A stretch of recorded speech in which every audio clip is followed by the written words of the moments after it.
तो मैं सुनील कामजवार, आपका दोस्त, आपके यूट्यूब चैनल पर एक नया टॉपिक लेकर आज फिर से मैं आया हूँ।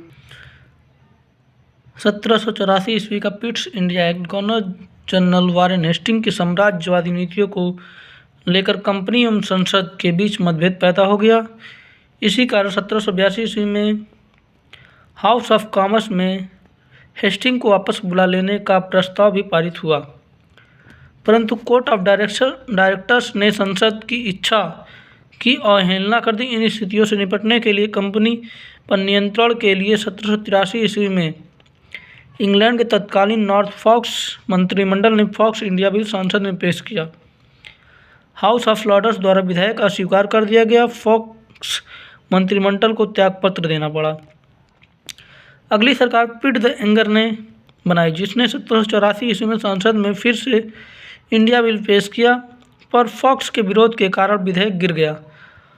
संसद भंग कर नए चुनाव कराए गए, जिसमें पिट भारी बहुमत से विजयी हुआ।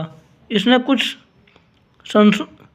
कुछ संशोधन के साथ अपनी इंडिया बिल फिर से संसद में रखा, जो पारित हो गया और 1784 ईस्वी पिट्स इंडिया एक्ट के नाम से प्रसिद्ध हुआ।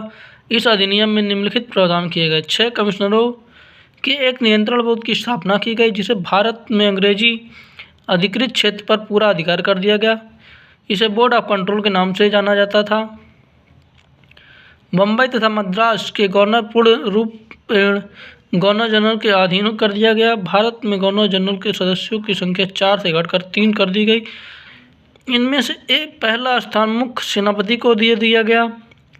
भारत में कंपनी के अधिकृत प्रदेशों में पहली बार नया नाम ब्रिटिश अधिकृत भारतीय प्रदेश दिया गया।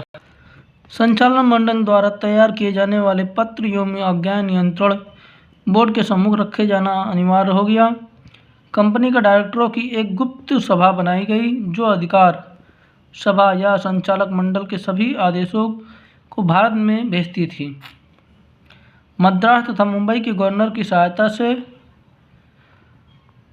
3 सदस्यों परिषदों का गठन किया गया। देशी राजाओं से युद्ध तथा संधि से पहले गवर्नर जनरल को कंपनी के डायरेक्टरों से स्वीकृति लेना अनिवार्य था।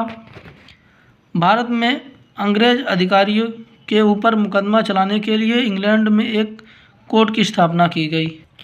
इसके आगे अगले वीडियो में बताया जाएगा।